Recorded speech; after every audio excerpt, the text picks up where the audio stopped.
So మనం ఉగాది అని మాట్లాడుకున్నప్పుడు ఉగాది పచ్చడి గురించి మాట్లాడుకుంటాం. సో అలాగే యాజ్ ఎ ట్రెడిషన్ తరతరాలుగా మనకి పంచాంగ శ్రవణం ఉగాది రోజు జరుపుకోవడం ఆనవాయితీ. సో పంచాంగ శ్రవణం అంటే ఏముందండి? మన ఆదాయం ఎంత, వ్యయం ఎంత, రాజ్యపూజ్యం ఉందా, అవమానం ఉందా? సదా సవితృమండల మధ్యవర్తి నారాయణ సరసిజాసన సన్నివిష్టః కేయూరవాన్ మకర కుండలవాన్ కిరీటీ హారీ హిరణ్మవయపుద్ధృత శంఖచక్రః.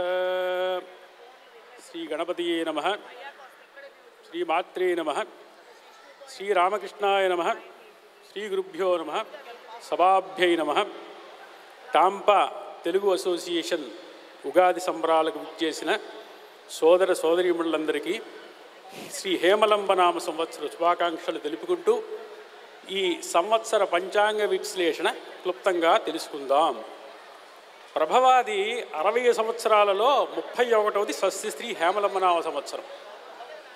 మార్చి 28వ తారీఖున మనం హేమలంబనామ సంవత్సరంలో అడుగుపెట్టాం.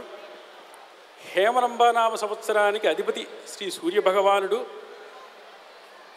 ఆదిత్యుని అవతారంలో ఉండేటువంటి సూర్యభగవానుడు అన్నమాట. గోధుమల దానం, శ్రీ సూర్యభగవాని ఆరాధన చేయడం ద్వారా సూర్యభగవాన్ని కటాక్షం కలిగి ఆయురైరోగ్య ఐశ్వర్యాలు కలిగి దోషములు తొలగి ఐశ్వర్య ప్రాప్తి కలుగును. శ్రీ చాందమాన హేమలంబ సంవత్సరనామానికి హేమలంబ, హే వలంబ, హే విళంబి, హే విళంబి అని పలునామాలు ఆచరణలో ఉన్నాయి. అయితే నిత్యానుష్ఠానం చేసుకునే వాళ్ళకి హేమలంబ అనేది సరైన నామం అని చెప్పేసి మన కంచి పరమాచార్యుల వారు అలాగే మన శారదాపీఠాధీశులు నిర్ణయించారు. ఈ సంవత్సరానికి వార్షలగ్నం ఆధారంగా మనం నవనాయికా ఫలితాలు క్లుప్తంగా తెలుసుకుందాం. హేమలంబానామ సంవత్సరానికి వృశ్చిక లగ్నం, అధిపతి కుజుడు. కుజుడు అంటే సహజంగా సేనాధిపతి అండి. మరి సేనాధిపతి రాజు. సేనాధిపతి రాజు అయితే ఎలా ఉంటుందండి? యుద్ధాలకి దారితీస్తాడనమాట. అంటే ఇది మనకి పంచాంగం ఎంత కరెక్ట్ అంటే, ఇప్పుడు హేమలంబ సంవత్సరం వచ్చిన దగ్గర నుంచి చూస్తున్నాం మన రాజ్యాధిపతి గారు యుద్ధాలే వద్దన్నారు. అలాంటి వాళ్ళు చాలా చోట్ల బాంబులు పేలడం అవి జరుగుతున్నాయి. అది ఇకపోతే ద్వితీయ పంచమాధిపతి గురుడు. గురుడు కన్యాస్థానంలో ఉన్నాడు. కన్యారాశిలో ఉండడం వలన బ్యాంకు, ఫైనాన్షియల్, మనీ మార్కెట్, పెట్టుబడి రంగాల్లో మంచి అభివృద్ధి ఉంటుంది. అలాగే తృతీయ చతుర్థాధిపతి శని ధనుర్రాశిలో ఉండడం వలన రియల్ ఎస్టేట్లో సమూలంగా మార్పులు జరుగుతాయి.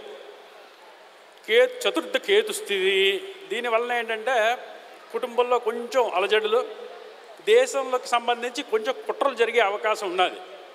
పంచమ స్థానంలో రవి, చంద్రుడు, శుక్రుడు స్థితి వలన మేనేజ్మెంట్ రంగాల్లో, సాంస్కృతిక రంగాల్లో కూడా మంచి అభివృద్ధి ఉంటుంది. ఇది కాకపోతే ముఖ్యమైనది ఏంటంటే స్త్రీలకు మంచి అభివృద్ధి ప్రాముఖ్యత లభిస్తుందండి. ఇది చాలా ఇంపార్టెంట్ మనకి. సప్తమాధిపతి శుక్రుడు. శుక్రుడికి ఉచ్చ స్థానం మీనం, మీనరాశిలో శుక్రుడు ఉన్నాడు. దీనివలన ఏంటంటే మనకి భార్యాభర్తల మధ్య అయినటువంటి సంబంధాలు చాలా బాగుంటాయి. అలాగే ప్రేమ వివాహాలు జరగడానికి అవకాశం ఉన్నది. సప్తమాధిపతి చంద్రుడు మీనరాశి, దీనివల్ల కూడా లీగలు, ఆధ్యాత్మిక, ఉన్నత విద్యలో బాగుంటుంది. మకర రాశి వాళ్ళకి ఏలినాటి శని మొదటి పాదంలోనూ, ధనుర్రాశి వారికి 2వ పాదంలోనూ, వృశ్చిక రాశి వారికి ఆఖరి పాదంలోనూ అమలవుతుంది.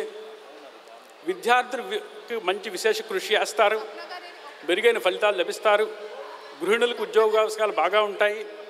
ఇమ్మిగ్రేషన్ సంబంధిత వ్యవహారాల్లో కొంచెం ఇబ్బందులు ఉంటాయి, కానీ ఎటువంటి ఇబ్బంది లేదు. 95% చాలా అనుకూలంగా ఉంటాయి అందరికీ, ఆందోళన వలదు. ఇకపోతే ముఖ్య పంచాంగ ఘట్టాలు చూద్దాం. ముఖ్య పంచాంగ ఘట్టాలు చూసినట్లయితే ఉత్తరాయణంలో ఉన్నాం. జూలై 15 వరకు ఉత్తరాయణం నడుస్తుంది. దక్షిణాయనం జూలై 16, జూలై 16 నుంచి వచ్చే ఏడాది మకర సంక్రాంతి వరకు. కావేరీ నది పుష్కరాలు, గురుడు కన్యారాశి ప్రవేశం 12 సెప్టెంబర్ జరుగుతుంది. అక్కడి నుంచి 12 రోజులు. శుక్రమూఢ్యమి నవంబర్ 20వ తారీఖు నుంచి ఫిబ్రవరి 19వ తారీఖు వరకు. గురుమూఢ్యమి అక్టోబర్ 10 నుంచి నవంబర్ 12వ తారీఖు వరకు 82 రోజులండి. మనకు మూడం పట్టు బాగా ఉంటుంది. దీనివల్ల గృహప్రవేశాలు అవి చాలామంది చేసుకోరు. అందుచేత ఏంటంటే మనకు కొంచెం ఈ ముహూర్తాలకు విషయంలో కొంచెం జాగ్రత్తగా ఉంటే సరిపోతుంది. దీనికి ఉన్నాయండి పరిహారాలు కూడాను, ఏం భయం లేదు. ఇప్పుడు గ్రహణ నిర్ణయం ఆగస్టు 7వ తారీఖున శ్రవణ నక్షత్రంలో పార్షిక చంద్రగ్రహణం. ఈ చంద్రగ్రహణంకి మన అమెరికా కనిపించదు. అందువల్ల ఏంటంటే మనకి గుళ్ళు మూసేయాల్సిన అవసరం లేదు, మనం చంద్రవర్తి ఇది పాటించవలసిన అవసరం లేదు. ఆగస్టు 21న మఘా నక్షత్రంలో సూర్యగ్రహణం ఉన్నది. ఇది చాలా పెద్ద గ్రహణం. దీనికి మట్టుకు గ్రహణ నియమాలన్నీ పాటించవలసిన అవసరం ఉంటుంది. ఇక గ్రహ సంచార నిర్ణయం గురుడు సెప్టెంబర్ 12వ తారీఖు తులారాశి ప్రవేశం, అలాగే రాహు ఆగస్టు 9న మకర రాశి ప్రవేశం జరుగుతుంది. ఇకపోతే ఆఖరిగా ఇది చూద్దాం రాశిఫలాలు. ఈ రాశిఫలాలు ఏంటంటే ఇక్కడ స్థూలంగా చెప్పడం జరుగుతుంది. జన్మకుండల్ని ఆధారంగా చేసుకుంటే అసలు సూక్ష్మంగా తెలుస్తాయి, కానీ పైపైన చూద్దాము. మేషరాశి వాళ్ళకి ఈ సంవత్సరం అంతా యోగప్రదంగా ఉంటుంది. ప్రమోషన్లు ఉంటాయి, లాభాలు వస్తాయి. అయితే ఏంటంటే చిన్న శిరో కాలు సంబంధితమైన వ్యాధులు వస్తాయి. ఇది ఇక్కడ పర్వాలేదు, ఎందుకంటే శిరో వ్యాధి అంటే మనం 2 వీలర్లో ఉండం కదా, అంచేత చాలా మటుకు బాగుంటుంది. అయితే గణపతి ఆరాధన చేసుకోవడం, లక్ష్మీ స్తోత్ర పారాయణ చేసుకోవడం వల్ల మంచి ఉంటుంది. అలాగే వస్త్రదానం చేసుకోవాలి. అలాగే వృషభ రాశి వాళ్ళు ఉద్యోగంలో మంచి స్థిరత్వం ఉంటుంది, పుత్ర సంతానం ప్రాప్తి ఉంటుంది. వివాహ భాగస్వామికి అనారోగ్యం చెంది ఉన్నప్పటికీ సుందరాకాండ పారాయణం అన్నదానం చేసుకోవడం వల్ల దీనివల్ల మనం విముక్తి పొందవచ్చును. మిథున రాశి వాళ్ళకి కుటుంబ ఆర్థిక విషయాల్లో సానుకూలంగా ఉంటుంది. శత్రుపేట ఉంటుంది. సోదరులతో తగువులు అవుతాయి. సోదరులతో కొంచెం మెలకుగా ఉంటే బాగుంటుంది. మహావిష్ణువు ఆరాధన, దేవతా ప్రతిమలు శాలిగ్రామం దానం చేసుకోవడం వల్ల అనుకూలంగా ఉంటుంది. నెక్స్ట్ కర్కాటకం వల్ల బదిలీలు, పుత్రులకి మేలు జరుగుతుంది.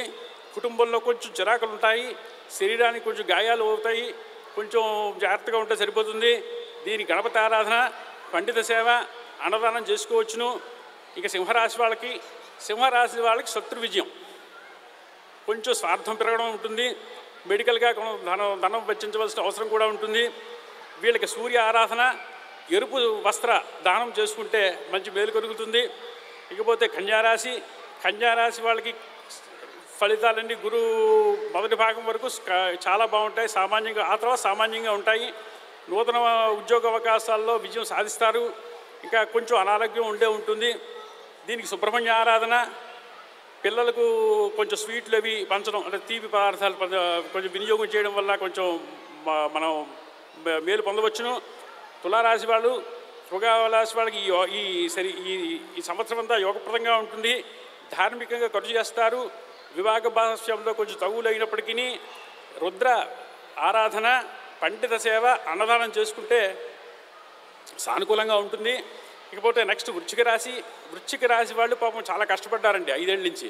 వీళ్ళకి ఏలినాటి శని ఉంది. ఇప్పుడు ఏంటంటే 3వ భాగంలోకి వచ్చేసారు. ఇంకా అంతా అయిపోతుంది. ఇంకొక 1.5 2 ఏళ్ళు అంతా బాగుంటుంది.